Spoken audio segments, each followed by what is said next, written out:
My darling philosophers, welcome to our daily devotional reading. I was thinking already this morning of you. I was reading from this text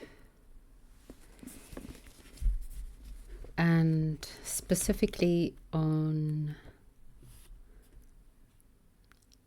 I don't know how to pronounce the dude's name. Bonadventure. Well, a good adventure, it seems. I know this person, I just can't. The mind's journey into God. And what made me think of these readings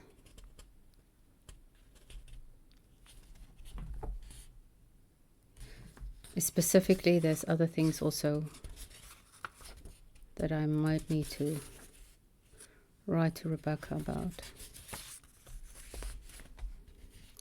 What it means to be all in is becoming more clear.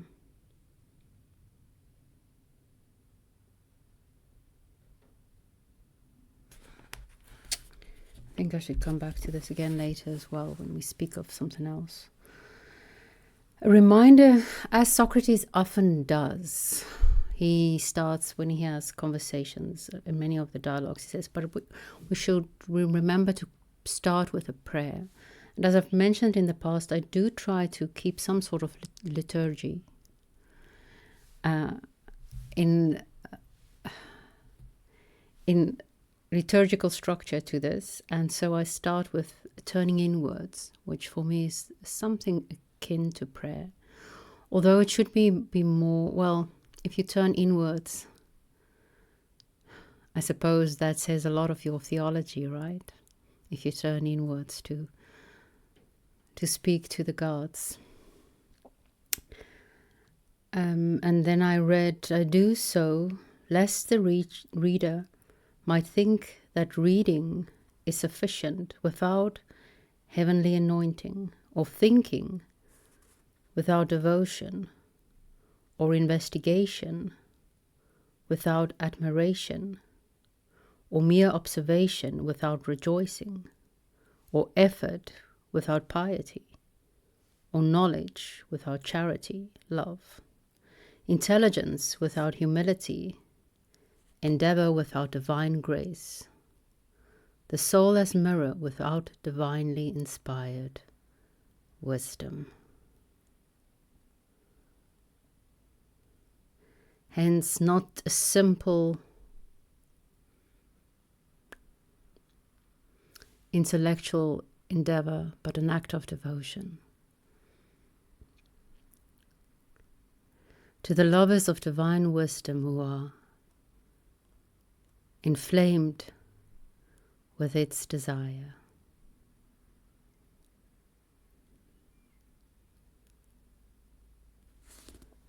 Digging deeper, searching, trying to discover truth, or something closer to truth,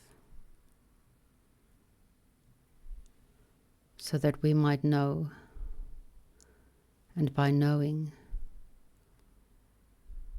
be set free.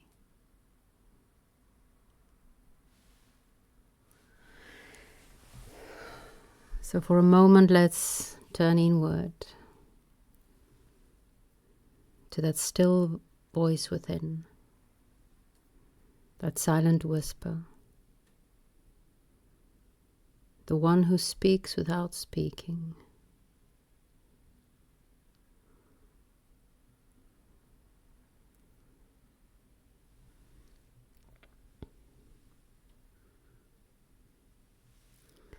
Something about a dance and music. The dance that produces the music, the harmonies of the spheres.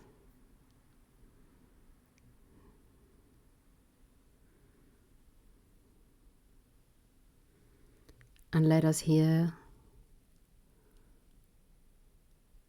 that one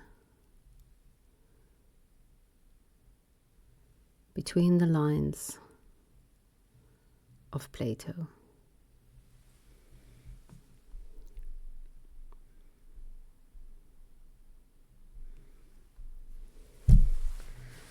I proceeded, Socrates proceeded, and so did I.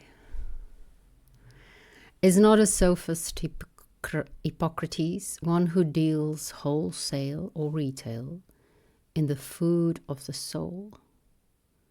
Tell me that appears to be his nature. To me that appears to be his nature.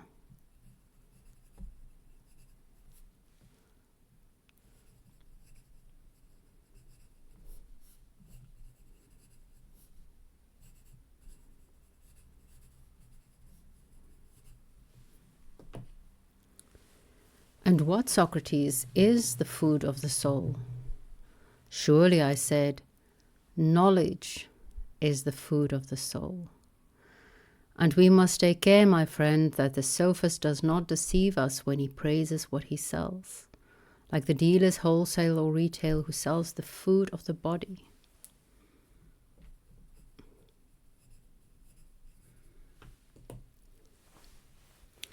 For they praise indiscriminately all their goods without knowing what are really beneficial or hurtful. Neither do their customers know, with the exception of any trainer or physician who may happen to buy of them. In like manner, those who carry about the wares of knowledge and make the round of the cities and sell or retail them to any customer who is in want of them, praise them all alike.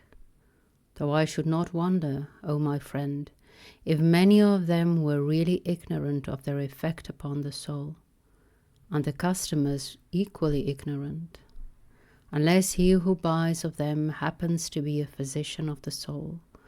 If therefore you have understanding of what is good and evil, you may safely buy knowledge of Protagoras, or of anyone, but if not, then, O my friend, pause and do not hazard your dearest interest at the game of chance.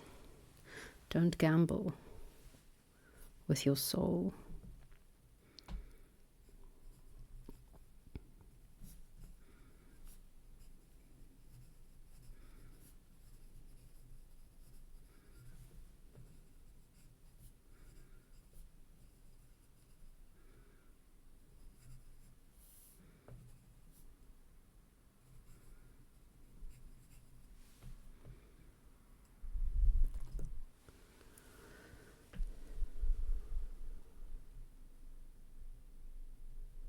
For there is far greater peril in buying knowledge than in buying meat and drink. The one you purchase of the wholesale and retail dealer, and carry them away in other vessels. And before you receive them into the body as food, you may deposit them at home and call in any experienced friend who knows what is good to be eaten or drunken, and what not, and how much and when, and then the danger of purchasing them is not so great. But you cannot buy the wares of knowledge and carrying them away in another vessel. When you have paid for them, you must receive them into the soul and go your way, either greatly harmed or greatly benefited. And therefore we should deliberate and take counsel with our elders, for we are still young, too young to determine such a matter. And now let us go as we were intending and hear I'm just going to say it like it comes naturally to me, and it might sound different every time. And hear Protagoras, and when we have heard what he has to say, we may take counsel of others. For not only is Protagoras at the house of Callias, but there is Hippias of Elis, and, if I am not mistaken, Prodicus of Chios, and several other wise men. To this we agreed and proceeded on our way until we reached the vestibule of the house, and there we stopped in order to conclude a discussion which had arisen between us as we were going along. And we stood talking in the vestibule until we had finished and come to an understanding. And I think that the doorkeeper, who was an eunuch, who was probably annoyed at the great inroad of the sophist, must have heard us talking. At any rate, when we knocked at the door and he opened and saw us, he grumbled, "Ugh, they are sophist." The other translation has, "Ha, more sophist." He's not at home, and instantly gave the door a hearty bang with both his hands. Again we knocked. Oh. And he answered without opening. Did you not hear me say that he is not at home, fellows? But my friend, I said, you need not be alarmed, for we are not sophist. And we are not come to see Callias, but we want to see Protagoras, and I must request you to announce us. At last, after a good deal of difficulty, the man was persuaded to open the door.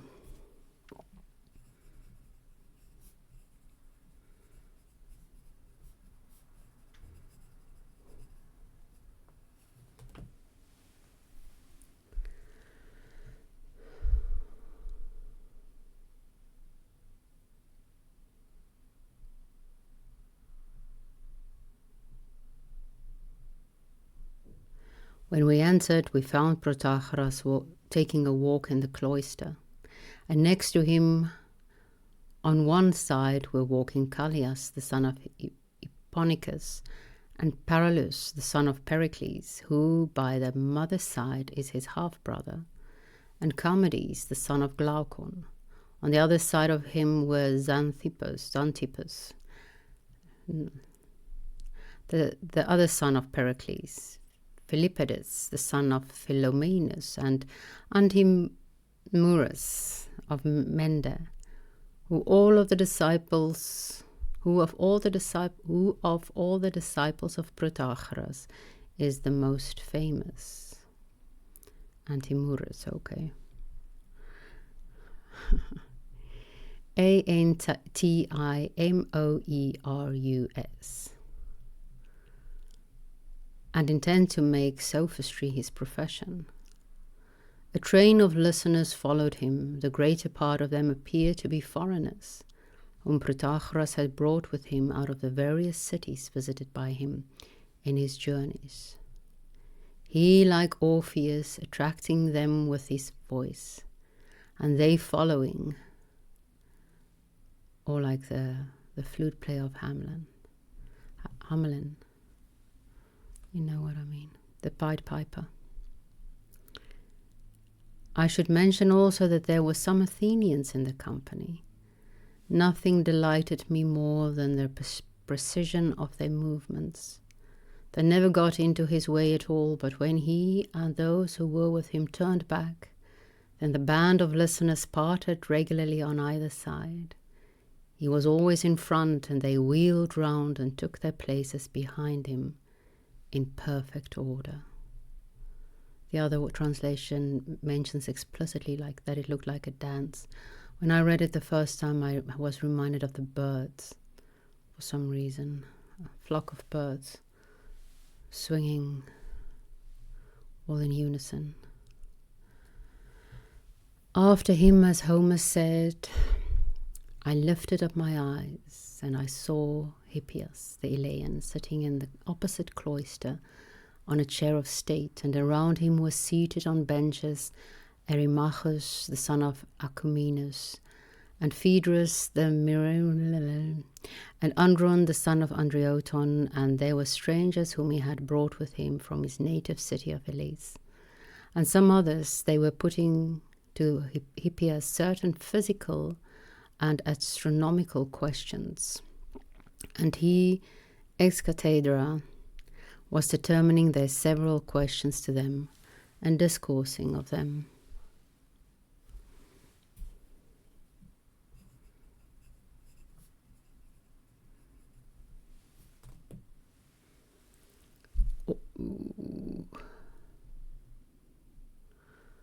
Also my eyes beheld, again a quote from Homer, I imagine. My eyes beheld Tantalus, for Prodicus, the the Scian was at Athens. He had been lodged in a room which, in the days of Hipponicus, was a storehouse. But as the house was full, Callias had cleared this out and made the room into a guest chamber. Now Prodicus was still in bed, wrapped up in sheepskin and bedclothes.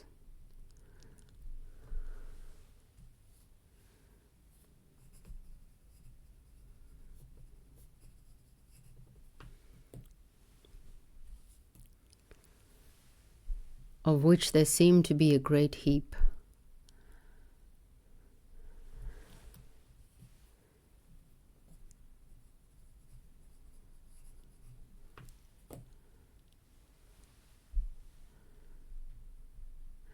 And there was sitting by him on the couches near Pausanias of the deme of Ceremis, and with Pausanias was a youth quite young, who is certainly remarkable for his good looks, and if I am not mistaken is also of a fair and gentle nature. I thought that I heard him called Agathon, and my suspicion is that he is the beloved of Pausanias. There was this youth, and also there were the two Arimantuses, one the son of Capus, and the other of Leosolopidas, and some others. I was very anxious to hear what Prodicus was saying, for he seems to me to be an all-wise and inspired man. But I was not able to get into the inner circle, and his fine, deep voice made an echo in the room which rendered his words inaudible.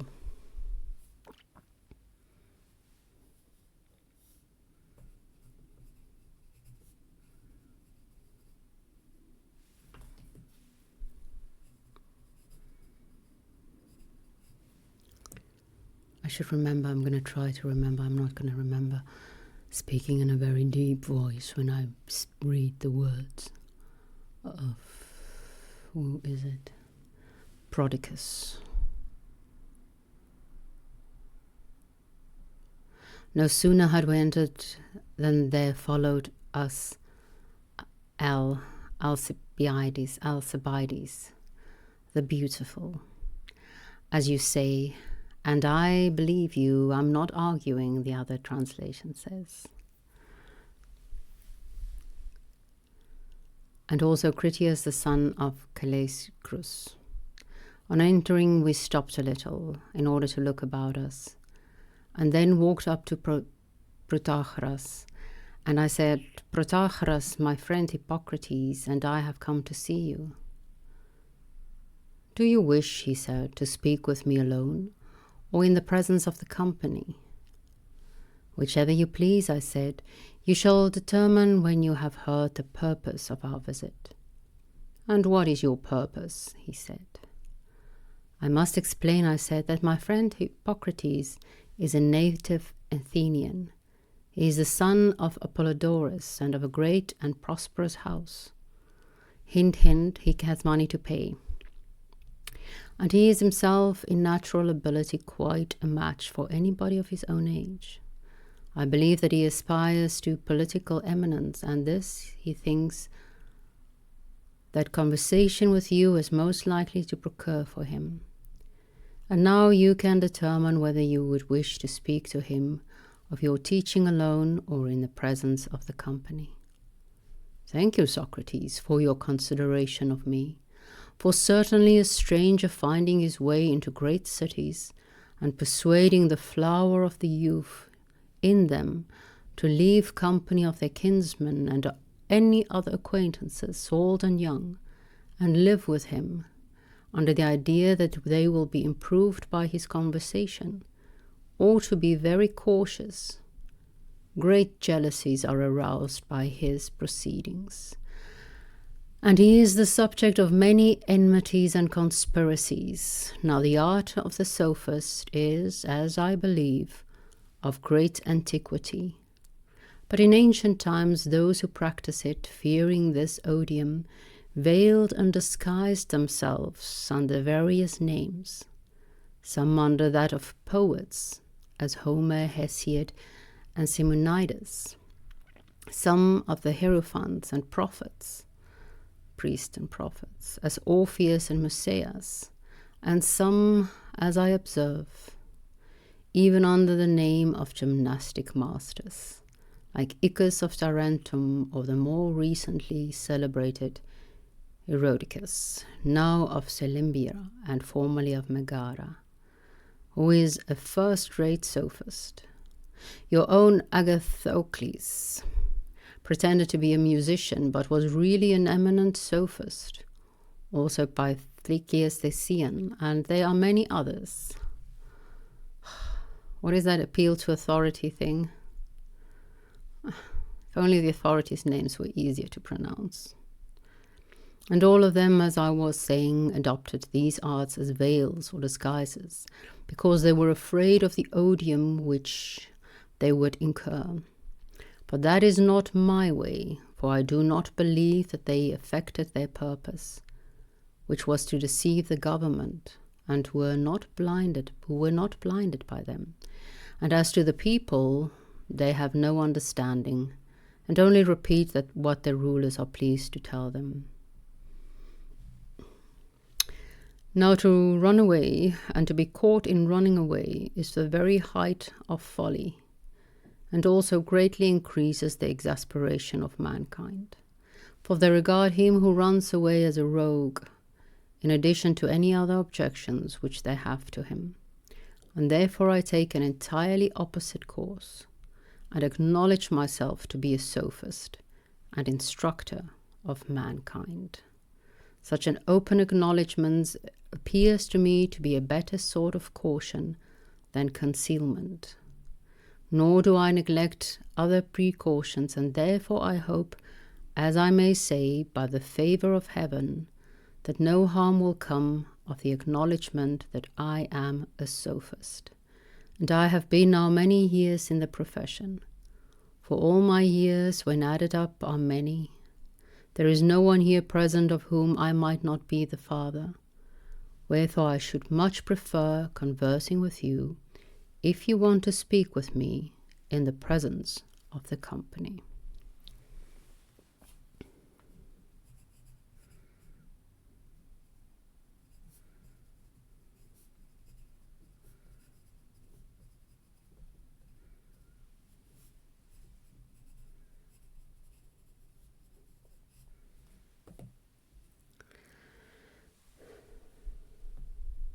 As I suspected that he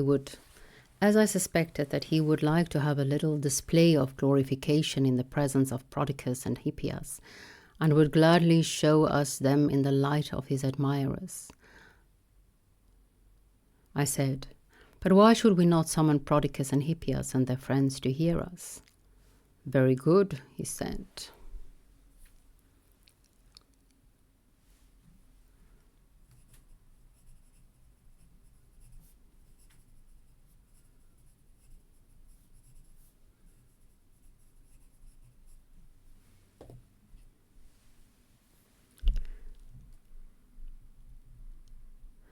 Suppose, said Callias, that we hold a council in which you may sit and discuss.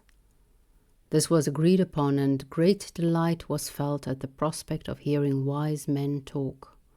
We ourselves took the chairs and benches, and arranged them by Hippias, where the other benches had been already placed. Meanwhile Callias and Al got Prodicus out of bed and brought in him and his companions. When we were all seated, Protagoras said, Now that the company are assembled, Socrates, tell me about the young man of whom you were just now speaking. I replied, I will begin again at the same point, Protagoras, and tell you once more the purport of the reason of my visit. This is my friend Hippocrates, who is desirous of making your acquaintance. He would like to know what will happen to him if he associates with you. I have no more to say. Protagoras answered, Young man, if you associate with me, on the very first day you will return home a better man than you came, and better on the second day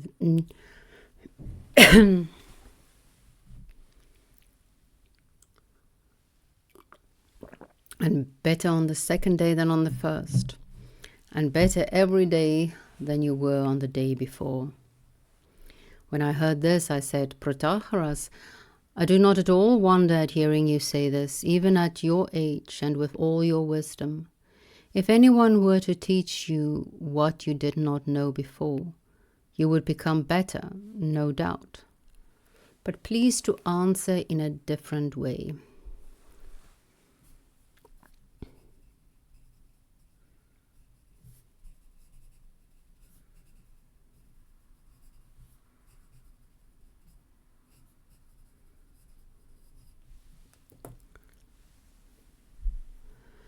I will explain how by an example. Let me suppose that Hippocrates, instead of desiring your acquaintance, wished to become acquainted with the young man Xerxes of Heraclea, who was lately been in Athens, and he had come to him as he had come to you, and had heard him say, as he had heard you say, that every day he would grow and become better if he associated with him. And then suppose he were to ask him, in what shall I become better? And in what shall I grow? Xerxes would answer, in painting. And suppose that he went to Othargos, the Theban, and heard him say the same thing and ask him, in what shall I become better day by day? He would reply, in flute playing. Now I want you to make the same sort of answer to this young man and to me, who am asking questions on his account. When you say that on the first day on which he associates with you, he will return home a better man, and on every day we will grow in like manner, in what, Protagoras, will he be better, and about what? Thus far our scripture of the evening, something for us to ponder overnight. What do you think he would say?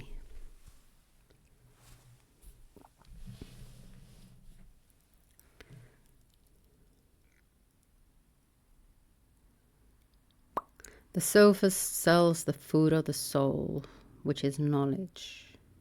Here at the end, Socrates did say that you become better through teaching, simply he said. I imagine he means true teaching, because earlier he says, well, be careful with what knowledge you get, because you don't know if it will make you better or worse. You have to have discernment. Again, you have to have knowledge of good and evil in order to know what to consume knowledge-wise and what not to consume.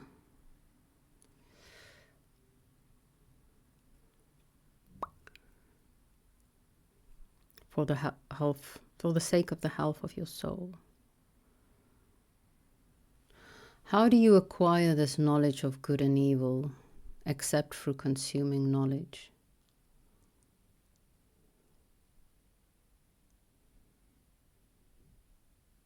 Is it a trial and error thing?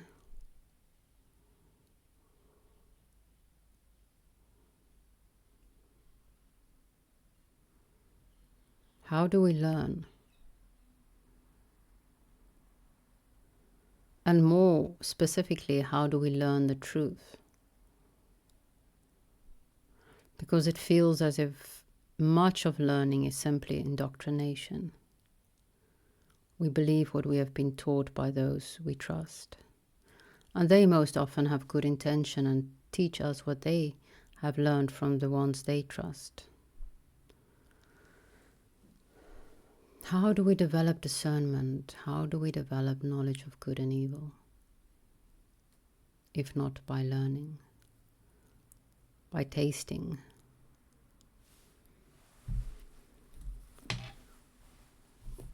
This book has something of tasting the truth.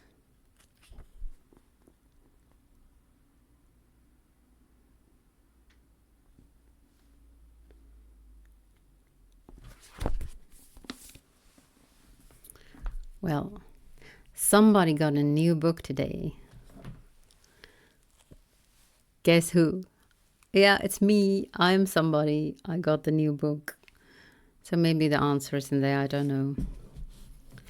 I am curious to start reading it. I love books that come to me through synchronicities or unlikely events.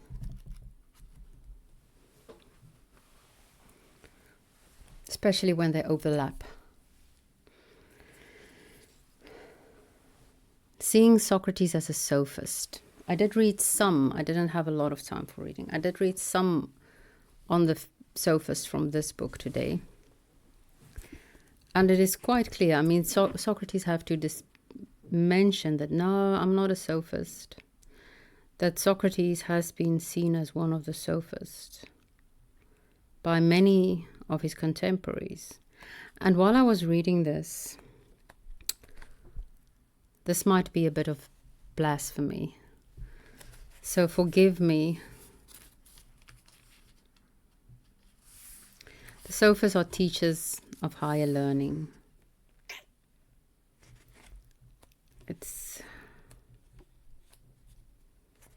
I'll read that in a bit. While I was reading this, I was thinking, who is Socrates? And I have learned through my years of reading and interpreting the Bible that you can find anything if you want to have a certain point of view. So a lot of things that gave me a certain perspective on Socrates popped up in my mind.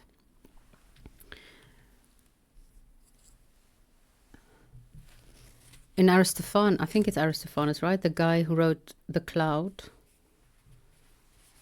I think it's written somewhere here.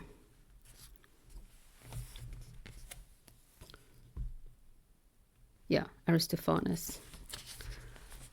Socrates is definitely a sophist and a pretty bad one at that.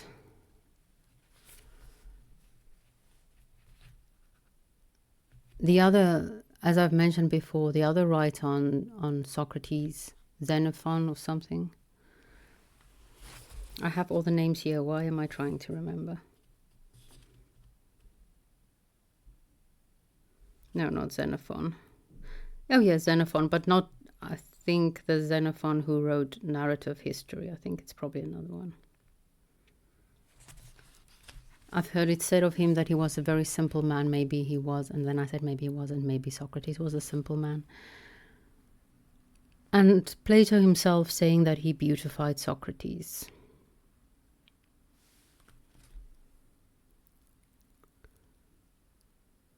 It is an interesting thing to think about.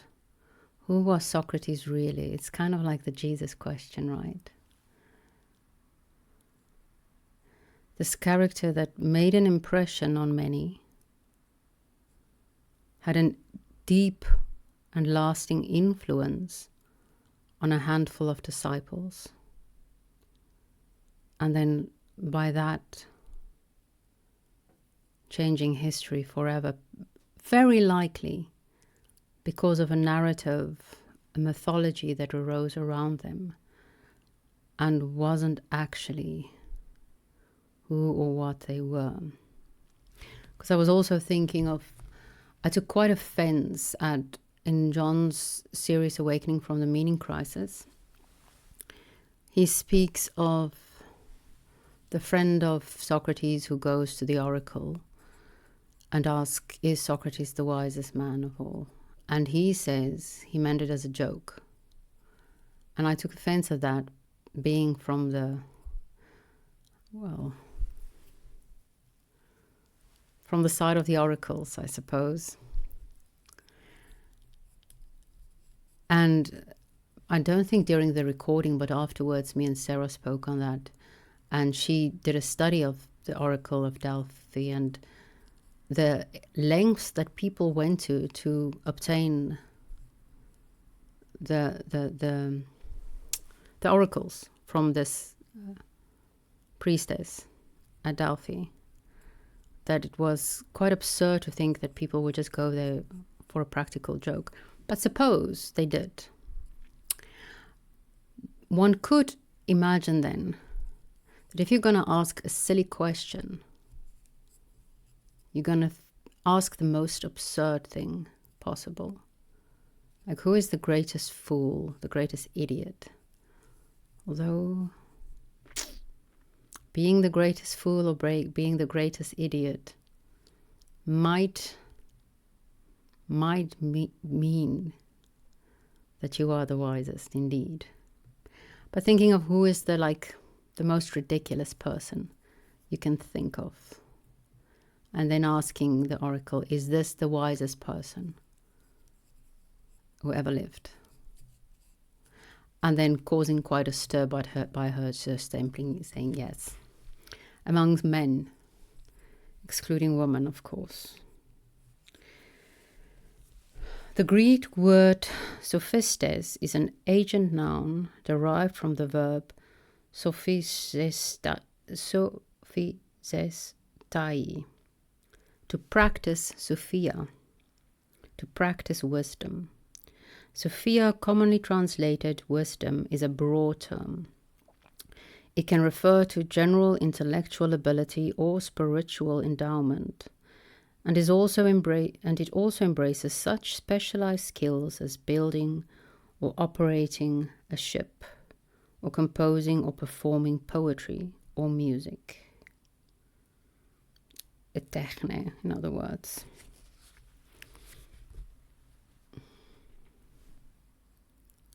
To practice Sophia, to practice wisdom.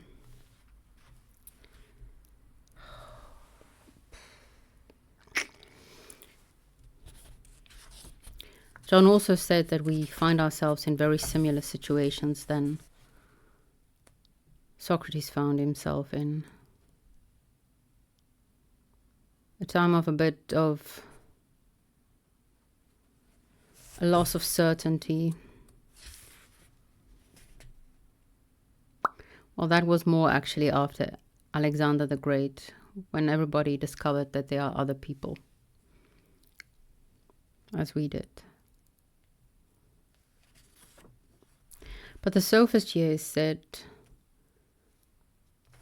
a group of people, and they also say, as Folly did, that you can't just call them like one group because there were so many, but a great deal of questioning and experimentation was connected to this age of the sophists. And I personally think that is a good thing. Individual sophists made provocative observations and raised disturbing questions about things that had long been taken for granted. It caused some cultural unease.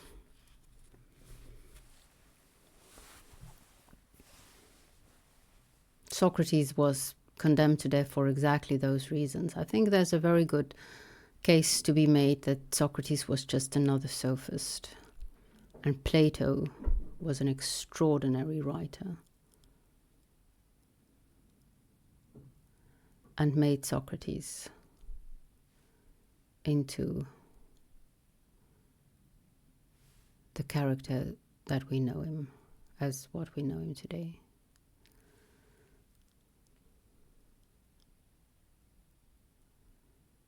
Why would be the question. Why would Plato take this one sophist and turn him into an anti-sophist? Maybe because he loved him. He did know him intimately. He was completely destroyed by his death.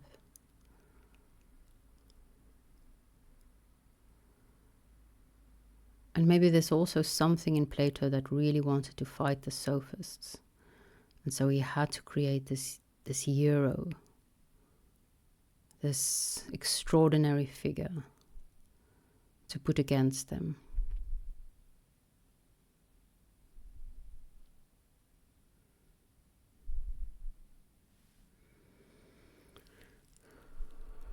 I don't know. We will learn more about Socrates and the sophist as we read through this text. I don't think I have anything marked from today. No, I definitely did not read that today. I have been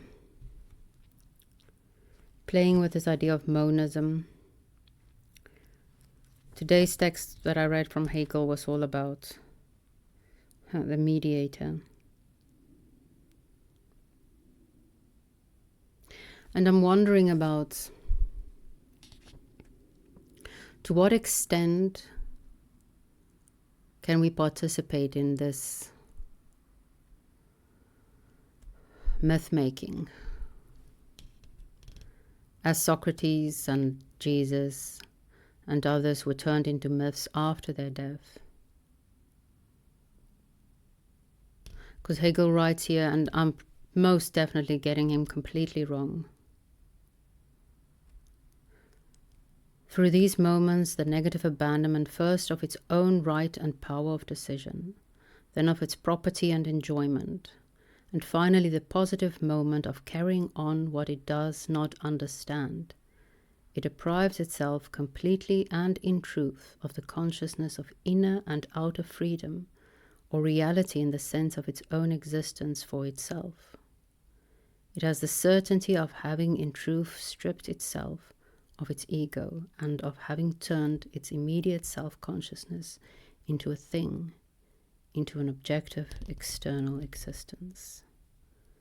For giving up one's own free will is only in one aspect negative. In principle or in itself, it is the same time positive, positing and affirming the will as an other, and specifically affirming the will as not a particular, but universal.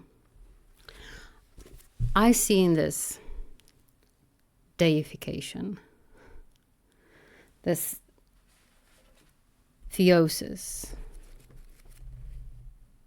or theopiosis, accepting the fact that we are, and then coming to the point of an integral part of the whole, the whole,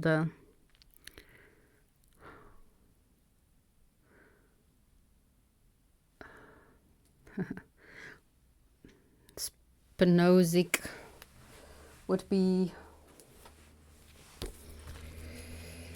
what is his terms? I always forget.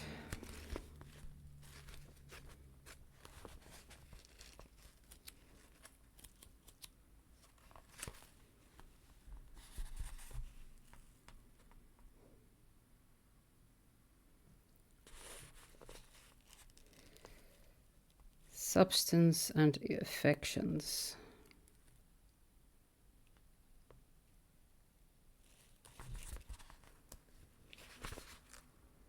Attribute, there we go.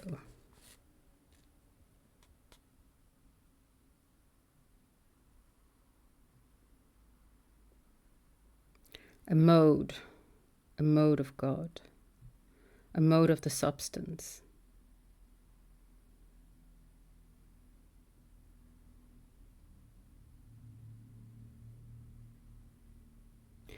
By God, I understand being absolutely infinite, that is to say, substance consisting of infinite attributes, each one of which expresses eternal and infinite essence.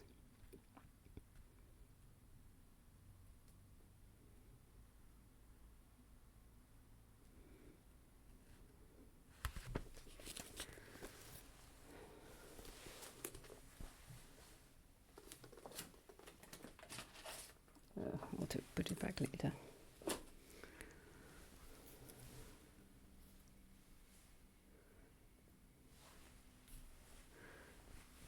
Willingly surrendering to the knowledge that you are an expression of the all, a fleeting expression of the all, of the one.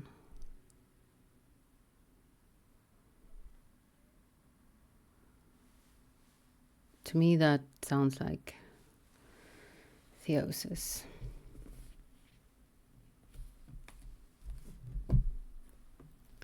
I'm not sure how much I'll be able to read this coming week. Tomorrow, I will let Ivan break my heart again. Thank God Folly divided it. He stopped between mutiny and the Inquisition, the other one. Because to read both of those in a row is just, it's inhuman. It's inhuman. And I will have to do that tomorrow. And I've got a lot of appointments this week to come. But I don't mean reading the daily devotional. I'll do that. I just mean preparing reading. I have an appointment with a tattoo artist for a consultation this week. It's going to be my most expensive tattoo, my most beautiful tattoo, and the only tattoo that you can't see. Because most of everything is on my arms, because I use my tattoos as mementos. Except for the one in my neck, which I forgot. So my neck is like a stamp. I see it as a kind of a stamp. When I immigrated, I got the tattoo made in South Africa in my neck.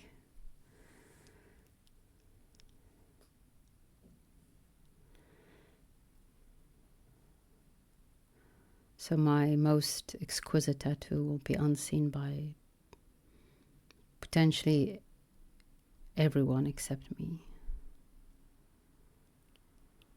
and the tattoo artist.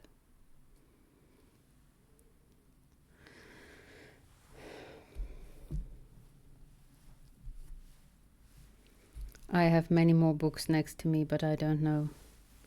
That's probably enough for today. If I forgot anything, I'm sorry. I will come back to it, potentially, in the future.